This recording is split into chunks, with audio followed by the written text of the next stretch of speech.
Welcome students. आज के lecture में हम एक्सरसाइज 2.1 को शुरू करने वाले हैं। दोस्तों बहुत ही इंटरेस्टिंग एक्सरसाइज है। इसकी मदद से हमारे पॉलिनोमियल्स की जो भी बेसिक नॉलेज हमने गेन की है वो टेस्ट होने वाली है। तो देखिए ये क्वेश्चन नंबर 1 ये हमसे कह रहा है कि which of the following expressions are polynomials in one variable and which are not, state reasons for your answers. यानी कि ये जो नीचे हमें एक्सप्रेशंस गिवन है हमें बताना है कि ऐसा कौन सा एक्सप्रेशन है जो कि पॉलिनोमियल इन वन वेरिएबल है और कौन सा नहीं, हमें रीजन भी बताना है। दोस्तों बहुत ही आसान टास्क है। देखिए यहां पे पहला पार्ट है 4x² माइनस 3x प्लस 7। अब देखिए दोस्तों सबसे पहले तो टेस्ट करेंगे कि ये एक पॉलिनोमियल है भी या नहीं। देखिए प्लस और माइनस की मदद से यहां पे तीन टर्म्स को सेपरेट किया गया है, 4x², 3x और 7। ये तीन टर्म्स हैं जिसको माइनस और प्लस की मदद से सेपरेट किया है। हम यहां पे जो सेकंड टर्म है उसको माइनस 3x बोल के प्रेजेंट करते हैं। तो देखिए दोस्तों ये थ्री टर्म्स हैं। यहां पे जो टर्म है उसके अंदर वेरिएबल्स भी हैं,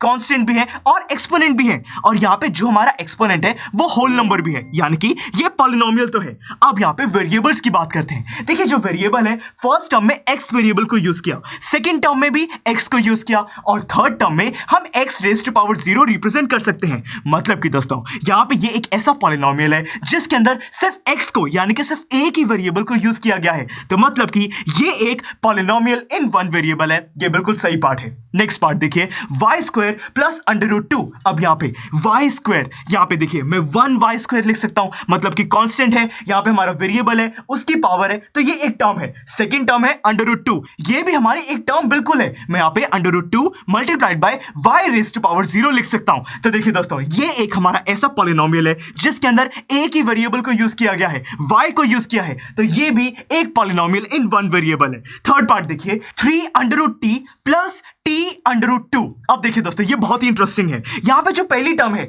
3√t, अब यहां पे अगर मुझे अंडर को हटाना हो तो मुझे लिखना होगा 3 multiplied by t raise to power 1/2।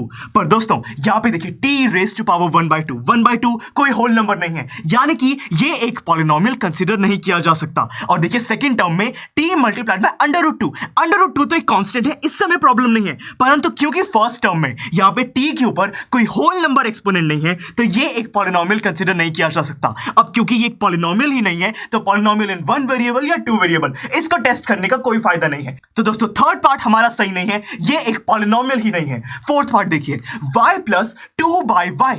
अब देखिए यहां पे मैं कह रहा हूं y, ये y रेज़ टू पावर 1 लिख सकता हूं, एक टर्म है। उसके बाद सेकंड टर्म है 2 डिवाइडेड बाय y।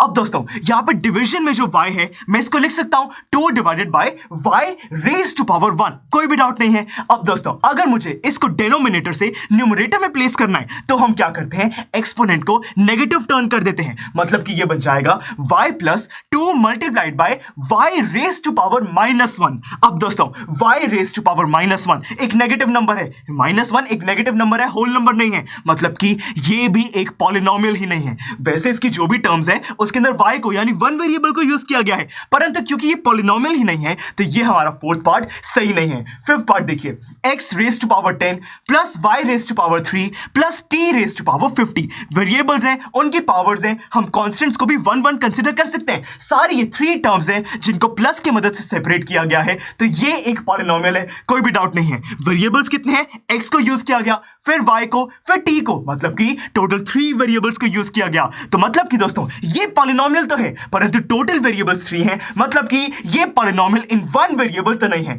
तो मतलब कि दोस्तों ये जो क्वेश्चन है इसके अंदर सिर्फ ये पहले दो पार्ट हैं, ये दो पार्ट हैं जो कि पॉलिनोमियल इन वन वेरिएबल है। इसके अलावा हमारा पॉलिनोमियल इन वन वेरिएबल कोई भी नहीं है। जो थर्ड और फोर्थ पार्ट है ये तो पॉलिनोमियल भी नहीं है। तो स्टूडेंट्स हमने आज के लेक्चर में एक्सरसाइज 2.1 के क्वेश्चन नंबर 1 को बहुत ही बढ़िया तरीके से सॉल्व कर लिया है। आई होप कि अब आपको ये क्वेश्चन बिल्कुल क्लियर है। चलिए दोस्तों मिलते हैं अगले लेक्चर में जिसमें हम क्वेश्चन नंबर 2 को सॉल्व करेंगे। See you in the next lecture.